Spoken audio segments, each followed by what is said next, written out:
Okay, we're on to the wonderful Anne. So Anne is coming to us from India, and her talk is about 3 simple steps to writing and attracting your ideal client.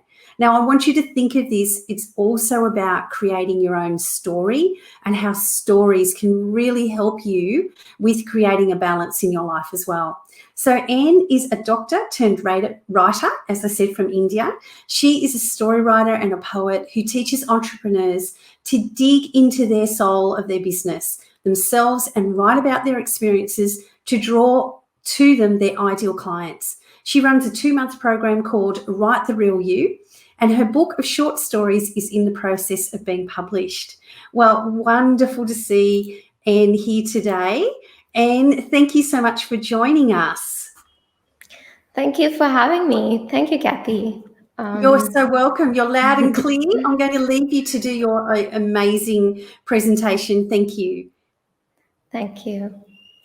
Hi, everyone. I am so excited to be here. And before I start, I want to welcome you to this session on the 3 simple steps to writing and attracting your ideal client to yourself. Before I get into the presentation, which is going to be 20 minutes long, I just want to thank Kathy again for this brilliant summit. It's so beautifully organized, and thank you to the other speakers as well. I've learned so much from you already, and I can't wait to engage with you and kind of, take the idea of balance a little further. And thank you for watching, because it tells me that you take yourself and your stories seriously. So without much ado, I'm going to just start. Let me tell you a little bit about myself. I'm Harikeerthan. I'm a writer and poet from India. And yes, I used to be a doctor. I'll tell you a little bit about that transition in this speech as well. Because I'm from India, I have a little bit of an accent. In case you don't understand what I'm saying, which might happen, I encourage you to just drop some kind of message in the chat, and I can come back and clarify that towards the end. Let me know if that's okay. Just say okay in the chat.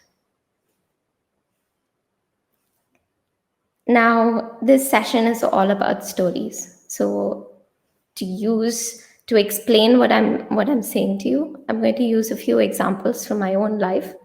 They're all nice stories, don't worry. Most of them are quite empowering. And yeah, if you want to listen to some examples and listen to some stories, then give me stories in the comments, please.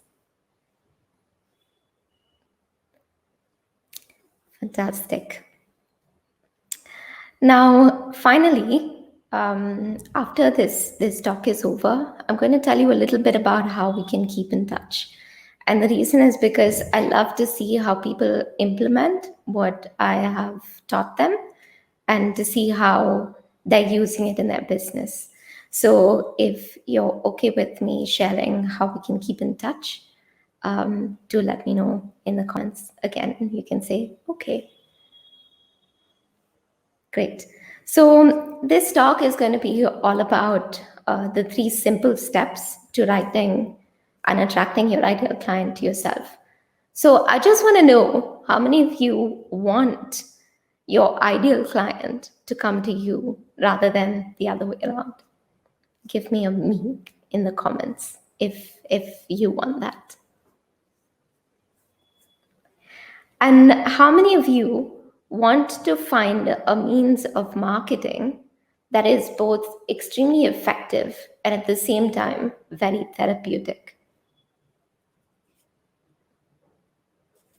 And how many of you want to build your brand and your business in such a way that it just keeps attracting your ideal client?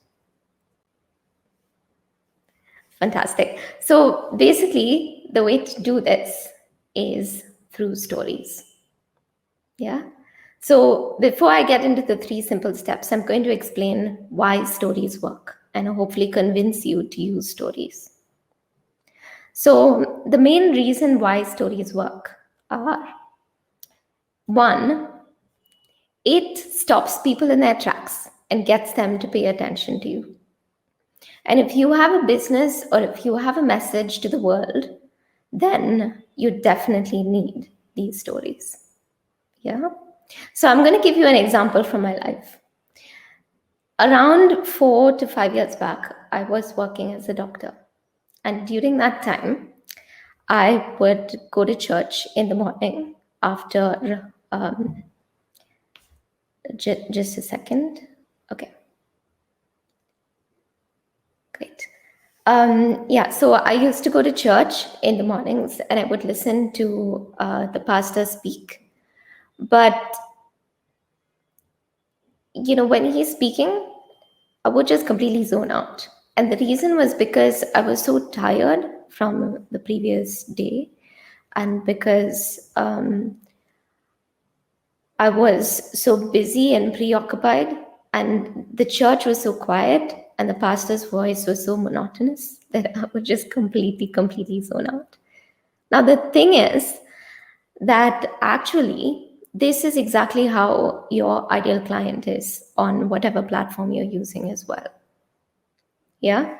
But the thing is that when this pastor started to narrate a story, like if he just started saying something like, there was once a man who, it would just bring me back in that one, with that one sentence. And that's what I want to teach you guys today.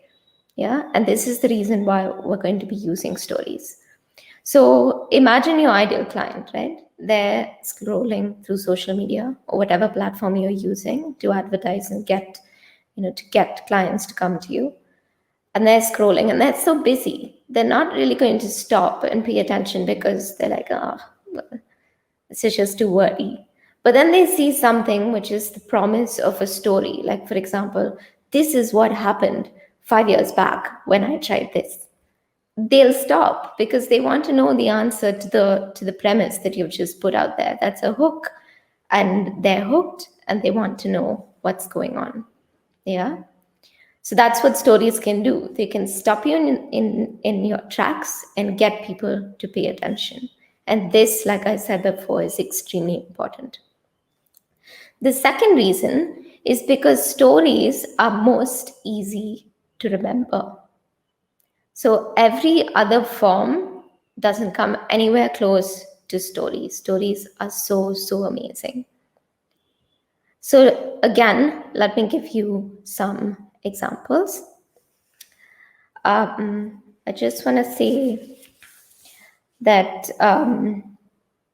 there's this story which is written in a book by Chip and Dan. The book is called Made to Stick. And it really talks about how you can use different means to attract clients to yourself. So I definitely recommend this book. It's called Made to Stick. And they say that they tried an experiment on a few students. So they call these students and they ask them to listen to a talk. And in the talk, they went on for about 10 minutes and then they stopped the talk and they asked the students, hey, what do you remember? And 65% of the students there, they said that they remembered the stories. And only 5% said that they remember the statistics. So I'm giving you a statistic right now, but I just want you to remember that most likely you won't remember the numbers, but the story behind the statistic. Yeah. The reason why this happens is because people just love stories. People pay attention to stories because they love them, and they remember them because they love them. So I'm just going to explain to you from one of my favorite books. This is a book called The Science of Storytelling by Will Storr. Again, something very interesting. It's something that you should read if you can. He talks about why stories are so effective. And he says this. He says, there's simply no way to understand the human world without stories. They fill our newspapers, our law courts, our sporting arenas, our government debating chambers, our school playgrounds, our computer games, the lyrics to our songs, our private thoughts and public conversations, and our waking and sleeping dreams. Stories are everywhere. Stories are us. It's story that makes us human. Now, I want you to kind of just couple everything that I've said so far with this idea from psychology. It's called the mere exposure phenomenon or the mere exposure effect. It's also known as the familiarity effect. Yeah. Basically, what this says is that if a person is familiar with something, they will begin to like it. So just think about it. You just put out content often enough and you tell your stories often enough, people will start to like you. Isn't that cool? So, this is the reason why you need to use your stories. Because when you use stories to promote your business or to talk about your message, then you get people to remember you. And when they remember you, they will become familiar with you. And when they become familiar with you, they will like you. When they like you, they will trust you. And when they trust you, they will buy from you. This is exactly what you need from your clients. Yeah. So, with that said, I want to take you into the actual idea, the three steps. Yeah. And I've got some prompts, some props to help you identify how to do this. Hopefully, you'll remember the props and through that the steps. So the three steps are: one, choosing the right story; two, figuring out the structure of the story; and three, writing with emotion. So step one, here's the prop. I've got some color pens. You see, stories are like these color pens. There's so many of them, and they're so colorful, and they're phenomenal. But at the same time, you can't use all of the stories at the same time. Just like you can't use all the colors for everything. You need to pick the right color for the right story. Meaning, you have to use the right story to make the right point with respect to your business.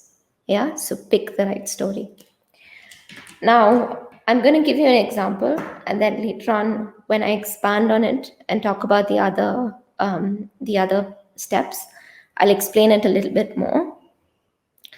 But here's my example. If I want to talk about why I use stories in business and why I encourage people to use stories, I would go back to a story where I was not allowed to do it. So, when I was a kid, I absolutely enjoyed stories. But something happened, and I went through a detour and I started to study medicine. And during that time, my voice was completely suppressed and I couldn't write stories at all. Yeah.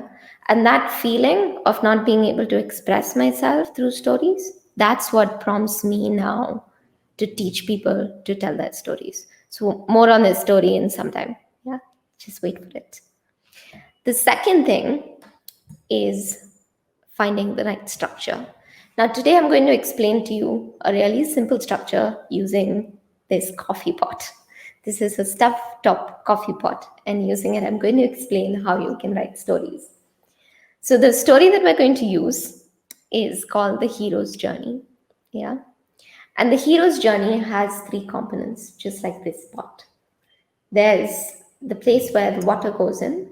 There's the middle segment where the coffee powder goes in, the water comes through it, changes, and then becomes coffee up here. Yeah. That's what the hero's journey is. We talk about how things were before, and then we talk about the transformation, and then we talk about how things currently are. Now, although in this pot, this is the smallest bit, this is where the entire story lies. So when you're finding the right story, you need to look at that transformation. You need to find a story that really explains how things switched. Yeah, it's all about the coffee. It's all about the coffee powder. So I'll come back to you with this as well, with my example. And the final thing is writing with emotion. I am the prop. Look at my face. It's beaming, right? So write your stories with emotion. So let's do the example. This is an example from my own life. Yeah. And this is the story of how I got into this field of writing and teaching people to write stories. So, like I said, when I was a kid, I was quite a good writer. But actually, when I was a kid, I had a really difficult time. It was very difficult because I grew up in an abusive house, and because it was a very patriarchal community, and so many people kept telling me that I was not important. And it was because of different things, like it was because of the color of my skin. Although you can't see it, I'm actually quite dark skinned. Um, it was because I was a girl and not a boy. And it was, I think, also because of my caste and the region that I was from. So I kept hearing from people that I am not important in different ways. They may not have said it in those words, but this is what I heard. The only way for me to stay sane was to tell my stories. And I did that through writing. So, writing was the tool that I used to keep myself mentally stable. And I realized very quickly that I was so good at this. And so I thought, this is what I want to do with my life.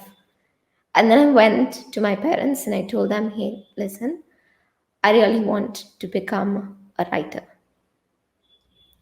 But for various reasons, they said no. And I think maybe the biggest reason must have been that they were scared. They were worried about where I might get an income from. And they wanted me to go into a field that they were familiar with, and that was medicine. Now, the problem for me is that I am scared of blood. I'm scared of wounds. If I see a person who's crying, I will cry with them. That's not really good for a doctor. But, I felt like I had no choice, and therefore I joined medicine. And I had a really difficult time there as well. But something horrible happened at that time, and that was that because of all of these things, because of people telling me I was not important, because of my parents telling me that my decision, my choice for my life was not valid, I felt like my voice was suppressed. And I felt suddenly like I shouldn't share my story because I'm not worth it. And that just completely broke me, And for the 8 years that I was training and working as a doctor, I wrote 4 poems. That's barely anything compared to what I was doing before. Before, I was writing like one story a day or one poem a day. And I can't tell you, I can't express it in words, but I was so, so shattered. Then something happened. My parents, who told me before I joined medicine that I just need to do an undergrad in medicine and then I can do whatever I want, they said to me, you just need to do a postgrad in medicine and then you can do whatever you want. I snapped. I was like, oh my gosh, this is never going to end. They're going to keep telling me the same thing forever. And that's when my voice started to speak again. And it got louder and louder and louder. And it said, Anne, what are you doing here? You are not a doctor, you are a writer. You better quit and start writing. And sure enough, in some time, I quit. Yeah, transformation, right? After that, I actually wrote 2 books, including 14 short stories, and I write a poem almost every day. And I teach people to write stories because of that period where I just couldn't write at all. Because when you're telling your story, you're actually letting your voice be heard. And this is what your ideal client wants to hear. They want to hear why you are telling them all of these stories. They want to hear why you're doing what you do. And this is what I teach people to do. Yeah. It's because my voice was crushed and because I couldn't share my stories that I teach people to share theirs. That's my story. Now, I'm just going to take a sip of water. Thank you, Shruti. Thank you all. Yeah, thank you so much. So let's just break down that story for a moment and see the components, yeah, the 3 steps in action. First one, choosing the right story. Like I said, for my business and the work that I do, which is helping people tell their story, I feel like this is the right story to share because this is what convinced me and changed me and kind of empowered me to tell my story.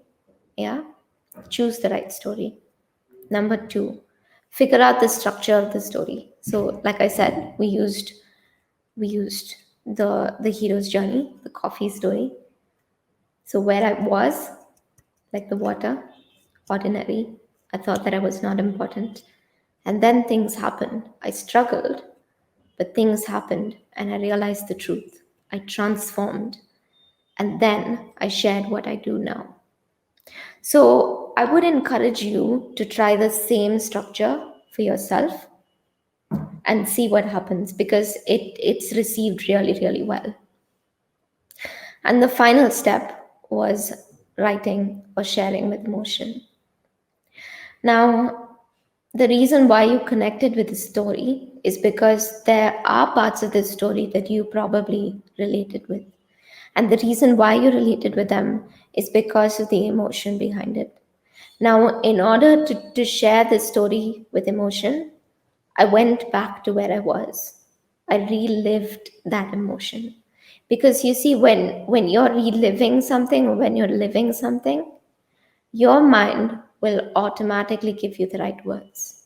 That's how powerful your brain is. And that's how powerful your story can be if you just tap into your emotion. It's that simple. Yeah. So those are the 3 steps. Choose the right story, figure out the structure, and write with emotion. So there you have it. You have my example, my story, as well as the 3 steps. So, like I said before, I would love to stay in touch with you. So, if you'd like to get in touch with me, then I would recommend you click the link, which I think it'll be shared right now. So, there's going to be a link with a package.